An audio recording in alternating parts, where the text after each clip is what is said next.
deliver their labor very soon.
I think it's So what we're watching now, Joachim, it's a program called Relax Space that was part of of TVTV, an alternative television network that you were part of the team of in Copenhagen. So this program dates back to 2006. And so it was kind of like a team of artists. Yeah, TV started really like actually there was something called TV Stop before, and TV Stop was this alternative, local TV that they have in Denmark. Actually, maybe I should explain a little bit the context because it's in Denmark they have this thing that they also have in America, which was this kind of local network TV. So it transmitted only in a town, in this case Copenhagen, and was something that was accessible for different groups. You asked for a TV slot, and these slots were given for a certain amount of hours and something. So we took over from TV Stop that had been doing TV from the 80s, local TV programs, and were exhausted. And it was also a transition time. It was supposed to pass over to cable TV. So we're supposed to just have it for half a year. And me and some other people came together and created then this TV as the alternative to TV Stop and took over their slot. So it meant that it was like a television network that would broadcast locally, but like 24-hour a day. No, it was only you had a slot which was like. No, you were not using it. Like it was like 24 hour. There were different groups. Exactly. Different like non-profit structure. Mostly, yeah, like mostly. Yeah. It was mostly, and then after midnight. So you had like a 2-hour spot once a week? Four times a week. 4 times a week. Which was quite a lot, we realized after a while. And that's actually why we started to... This relax space came out of that thing, because it was quite exhausting doing all these programs. And we started to work more and more with our live facility. And this was made as a live TV project. That means that we just sent out this blue screen that you see, which was like kind of the blue screen that you see when you pass in the streets and you see there is a TV somewhere. It has that kind of blue light. And then it was just making a music mix basically behind that blue screen. And funnily enough, this was one of the programs that got most attention, or like people were really upset because they were expecting something and there was nothing, and that somehow disturbed a lot of our viewers. Because to some extent, like having access to this kind of space was like. Yeah, you were expecting to do something. I mean, I think this was a like nice, audio experience, but people have this expectation, And then, as I told you also earlier on, it's that there is these slots, and our slot was between 10 and midnight, and after midnight started a commercial slot, which was of course pornography. Okay. So we realized, there was this indexation of viewers, and we knew that our viewer number expanded dramatically, like half an hour before midnight, because people were anxious on seeing some live porn, not live, but porn TV, and so we started to work with that expectation as well, because it was quite funny to have, people knowing that people were sitting and waiting for this action, and having to see this or to see. We had all these kind of strategies. So what you're saying is that indeed, like this particular system of access to TV through this like public network is something that, as you're saying, it's like specific to certain countries. That doesn't exist, like for instance in France, when like you wouldn't have like this question of this possibility of sharing the time of like one network. It's something that it's like well known, for example, in the US, where most of the experimentation made by artists as early as the 60s, when like there was this like new use of this portapack and new video equipment. It also became possible for lots of artists such as Nanjing Peck to work with small local TV stations that were public, that were not like the big networks like CBS, ABC, etc., and on which also like this possibility of shared access to different groups was existing, and lots of these kind of like alternative TV groups are still were still existing, are still existing today. Yeah, I think it was very important input for us too. This, historically, this idea of claiming that space, claiming the, sorry, are we looking at this? Or not Yes, really? what we look at is like one program from one of these New York-based TV alternative TV groups called Deep Dish Television. That was using mostly like satellite television, hence their name, Deep Dish.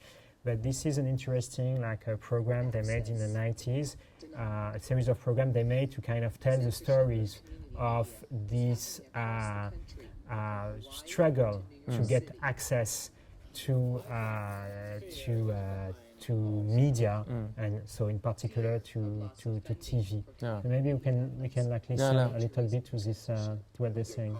Somebody doesn't like a particular program that they see on the channel, the first thing they ask is, well, how are you funded? Besides money, politics, sex, and other fears of society also lead to censorship of community print, radio, and television. But there are ways to fight back. Because if you don't want to lose it, you got to use it. If you don't want to lose it, you got to use it. If you don't want. Community media began through letters to the editor and evolved into free speech messages and PSAs on radio and television. Finally, the local community got access to college and cooperative radio and cable public access television. Public access came into existence roughly 20 years ago when the cable companies used public streets to run their cable for private profit. Because of this, they had to give something back to the city. People saw this as an opportunity to have access to the electronic media, and cities required cable companies to provide free access TV in exchange for the use of public land. In the 1970s, people in New York City organized around the cable franchise and got 2 public access channels for Manhattan, over which the cable companies had no editorial control. Since that time, many communities across the country have mobilized and acquired not only channels, but studios, production equipment, and training. The concept of public access is access to the means of production of imagery, access to equipment, access to training, access to publicity in the newspaper.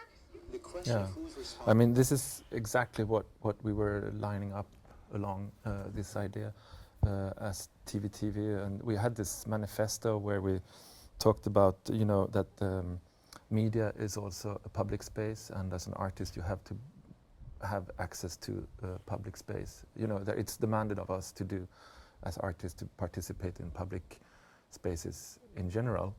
So why not this? If you have to consider the media as a public space. And yeah. What we can say, maybe quickly in parallel, is that there's another dimension of like this notion of alternative television, or like what was called at some point like this notion of guerrilla television, meant that on the other hand, like in this example of the US, like the struggle meant that they were able to to get like this access, but in some other situation, you would end up in this more like a position of hijacking, or like acting as a pirate of the media. We wanted to, like you drew my attention to this Italian group called Telestreet. Yeah. Well, Telestreet was a very good example, and we were kind of parallel to that, and very inspired by this movement. It was, you know, the idea was basically to make local TV stations, but super local. So it was a reaction on Berlusconi's, you know, he had taken over completely all the medias in Italy by that. And the political power. And the political power. And so they started to do these super local TV stations with manufacturing their own transmitters, and then do, you know, TV for a 500 meters radius or something like that. We can see a little, I think there is an example here. Or, Maybe a bit. Franco Bifo was, you know, one of the founders, and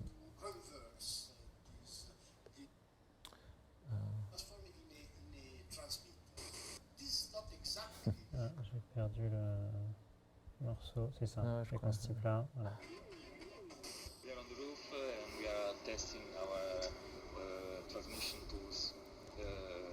This is yeah, so they put on YouTube and stuff like that, they put these videos where you could see exactly how to produce transmit this. from here. We have not our studio here. We are transmitting from there. There is our studio. We are transferring the signal with this. This is COP security. It's a receiver used for the surveillance camera. This is the modulator. We are modulating a signal on 29 channel. This is the amplifier. Half watt of power. We have this tool.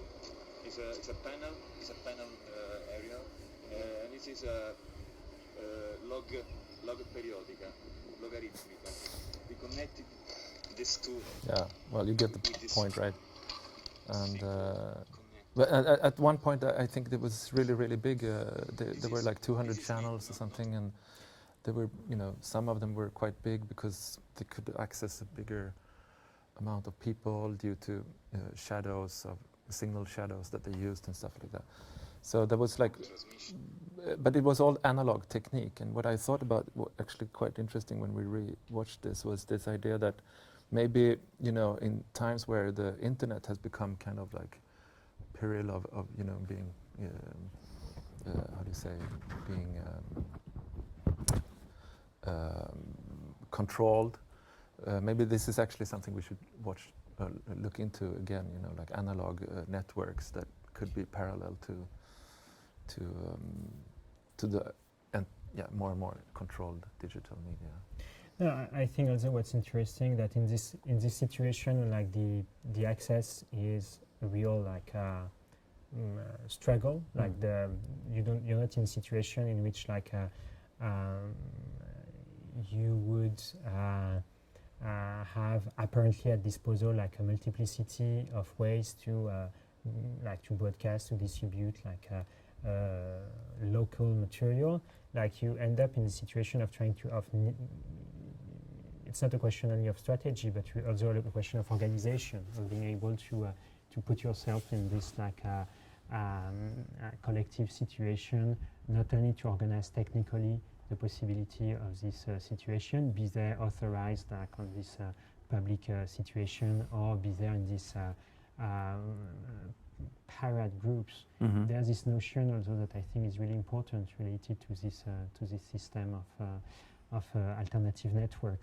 Maybe as like a small footnote, and then we should go back, I guess, to some example of how you were working with the situation with TV. There's this famous, like on the level of the individual artists, like lots of artists at some point have tried to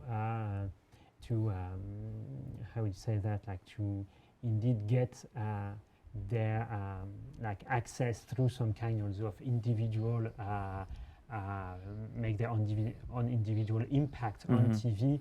And one pretty famous example is like artist Chris Burden, who was buying commercial space on television to show in between advertisements his own videos, in which he would like put himself either in like weird situation, like that the picture of it would really have like this kind of like idea of like breaking the flux of television, and some other would be also in this kind of situation and like promoting himself in like this kind also of weird television personality that he would embody on such situation. Yeah. No, I think that was also, you know, we looked into, of course, many of these kind of strategies, and actually TV was organized around a set of you know, how do you say, editorial groups. So every editorial group, you know, produced something. That was also a way of kind of dissolve the power and you know, make everyone independent. And a lot of them had like very funny ideas about how to do that. And at some point we realized also that TV itself became, you know, this institution that had this studio and all this stuff. And we were approached by this queer group that there is a queer festival in Copenhagen, and at that time they asked if they could do something with us, but then they also insisted on, you know, that we needed to do something outside of the studio, because, you know, they needed to kind of claim their own space in a way.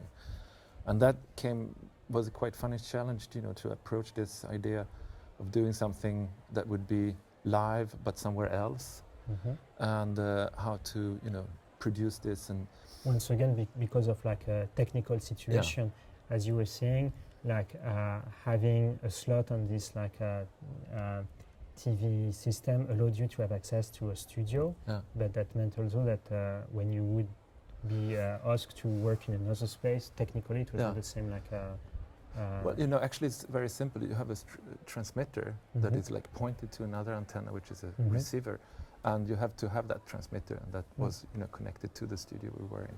So what we did was that this queer TV group, they proposed that we did this in this gallery space called Raka in Copenhagen. And then we had like a very long, I don't know how many 100-meter long cable that led to another TV station that was closer by to this gallery. And then we kind of squatted their signal and, you know, transmitted from there on. So that was, but that kind of whole negotiation was quite funny, because it was again a kind of a queer negotiation, you know, like we did all these things that you're not supposed to do, and, you know, for the receiver to actually figure out that they had to switch to that TV station that was not supposed to transmit that time. And so it engendered a lot of kind of renegotiations that was quite interesting. And then the whole program was about exactly that, you know, the queer space, where can, you know, how can you fit in or create a new space that is not defined or determined. And so that was a program that was organized like as a live broadcast from this gallery. Exactly, yeah. And it was like a, you know, live broadcast. to here or anywhere. It was a 3-camera production. I was sitting in the back room mixing, and then there was like slots with videos on. That was different people were invited exactly. to say something. Exactly. So there was all this, and the topic was about the queer space, and so it was a quite funny and interesting evening, and there was artists, Lasse Lau, for instance, a Danish artist who had done a video on Christopher Street march, gay march in New York, and how that has become an economic event rather than a queer event, which it was from the beginning. So it was also this kind of internal critique, and talks about how to prevent this kind of gentrification. In terms of a form, it was really also something that was connected to this. How you would say that? Let's say like the situation of making it possible for a different information to be talked about on TV, and to have like this also conversation on a really specific subject that other TV or other like networks, other TV channels would not deal with. Yeah, and actually that was kind of a thing we did a lot in this kind of situation. We tried to, kind of, you could say, queer the formats that already existed. So, for instance, we did also political programs, more traditional in the sense of inviting some politicians into a studio, talk about something.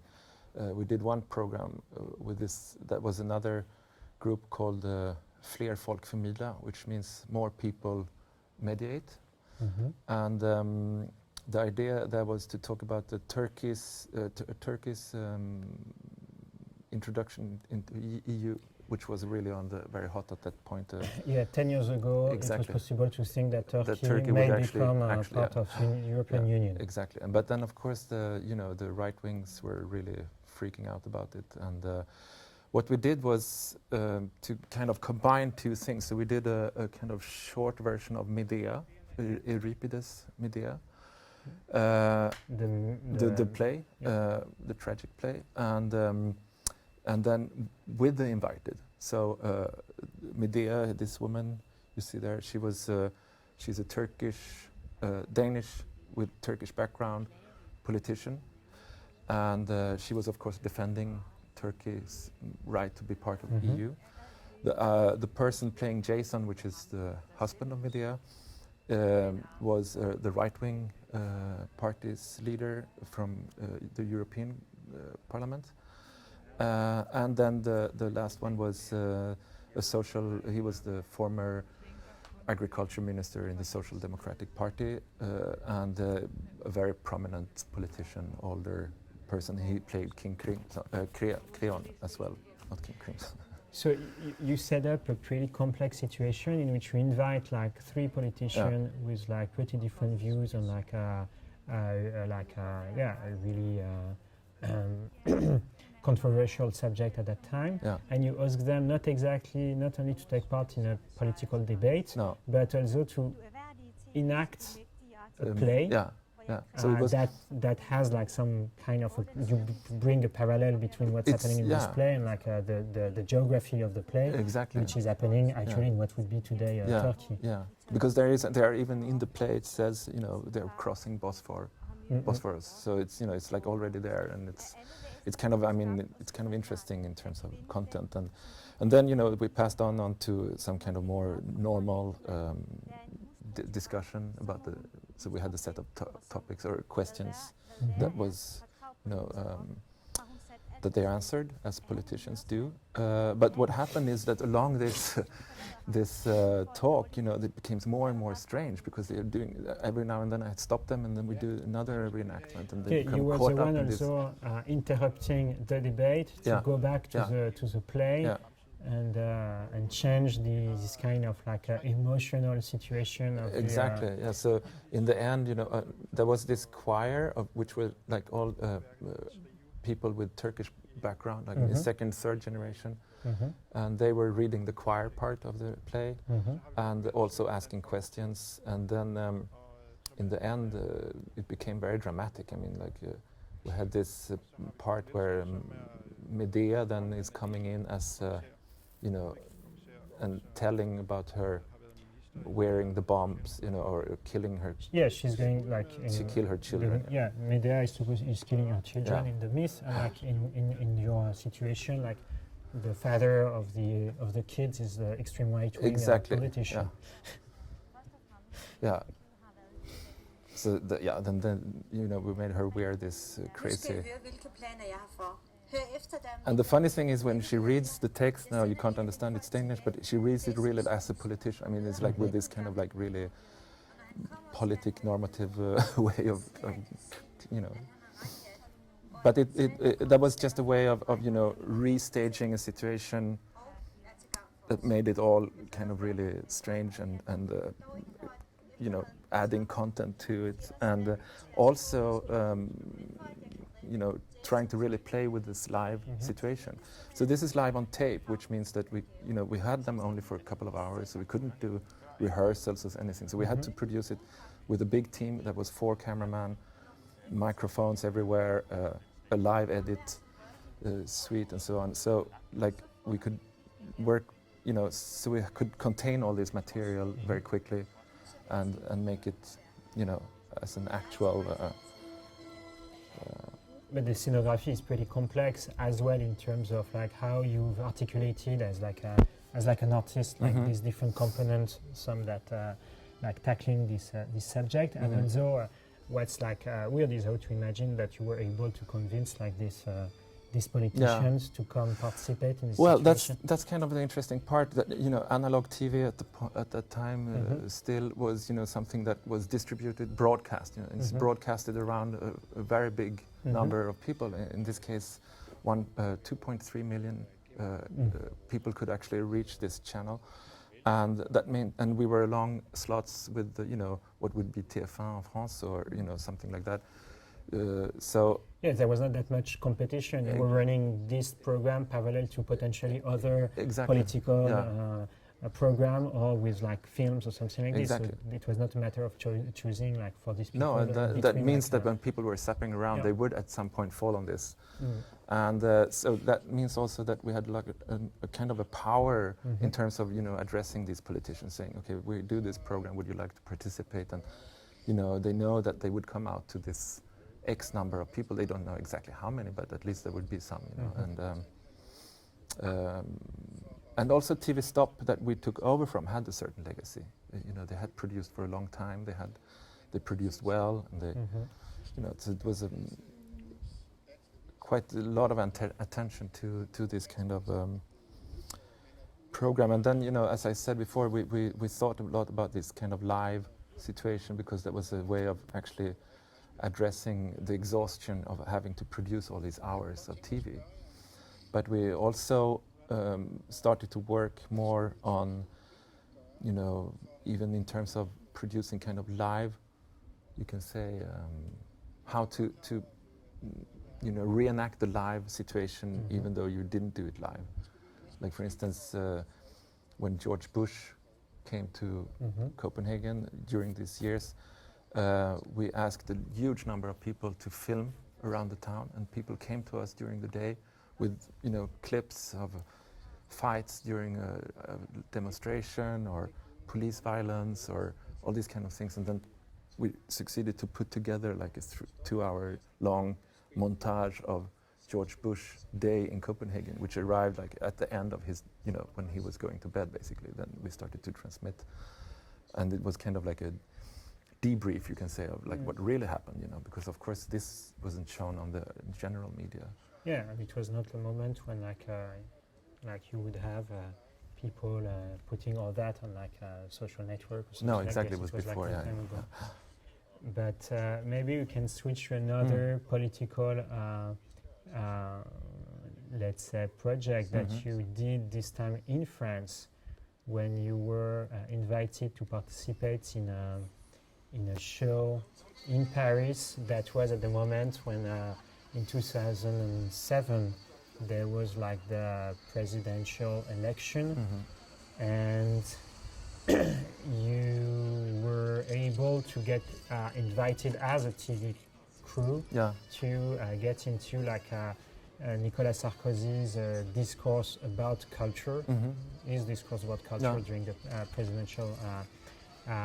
He was addressing the culture. And it was happening in a club. Under a bridge in Paris. And so this is actually quite a good example on how you can create like almost a live event, even though you know. So we had 4 teams, 4 cameras, and 4 different groups of people, and we all had this idea of coming together around this event. And then what we did here in the beginning was we synchronized the 4 cameras sound-wise, and then you don't turn them off, you just let them play.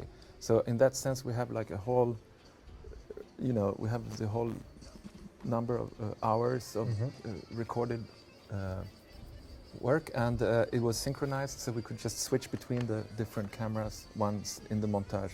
So it's almost like a live, in terms of production, it's almost like a live production.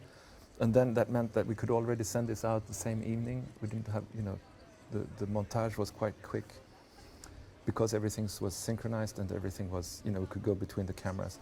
So what happened is that one group didn't succeed to come in. So they're just staying outside, and it's quite funny. You see the limos arriving with Sarkozy, and then, police is waiting forever.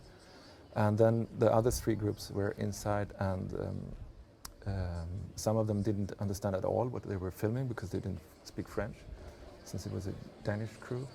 And some other were, speaking or interacting directly with people. And you were there also? That's right. I was there great moment. Because I was one of the persons who was able to sneak you in. Exactly. As like, I was invited as a very important journalist. Yes, of course. But I remember that one interesting thing then for me as like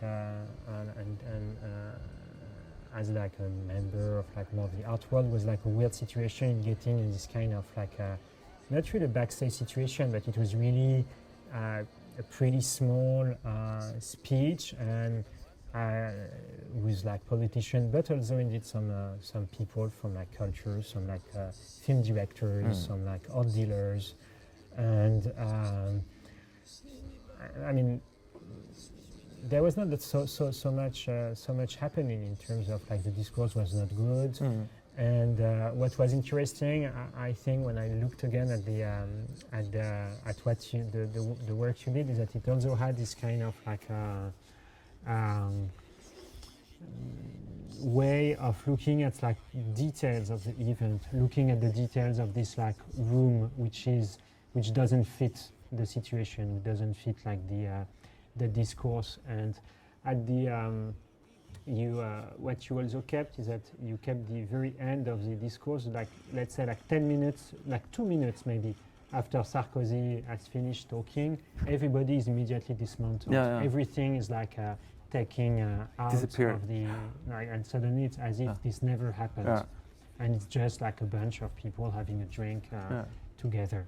What was also interesting was that actually the whole invitation, I remember the invitation card was a discussion with culture, was the headline. So he was supposed to actually talk with people from culture, and he didn't at all. I mean, he did his speech and then he disappeared.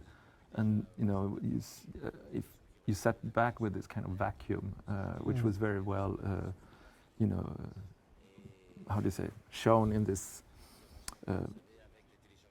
kind of empty stage.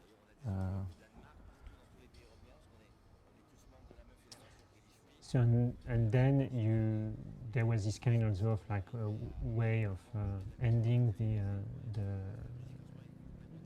this program with these 2 views of like the dismantling on of the decor and this little scene of Paris. Yes, and actually it's funny because the sound now I hear, this is a sound that we would have had problems probably showing today much more attention towards these copyrights. And this was also something we worked a lot with, you know, when we did live TV and stuff. It was that we could do things that were live, and then, you know, they were, it just happened. We couldn't be held accounted for it. Whereas, you know, today you will be held accounted for it in a different way. You mean there was no archive of what you, exactly. what you were doing? Yeah. Like it was broadcast and... yeah, and then, you know, we say, oh, really? Oh, I'm sorry, did we put that on? That must have been a mistake or something. But what could they say, you know? They tried, there was a record company that tried to make a deal with us, a global deal, which was quite expensive, but, you know, globally good, but we didn't have any money, so of course we did. So this became an increasingly bigger problem, and it's quite funny because that's exactly what Sarkozy was talking about in this talk, is that he wanted more control with copyrights and, you know, how to use material and so on. So, yeah, on that note. Should we conclude on that note? I think so, Is that it? maybe. Unless, you know, there is something we forgot. No, it's good. Yeah. So I'm going to stop there. We can see how they're dismantling, and we fly away. And we can stay a little bit so that they have some plant coupe for later, or for the end.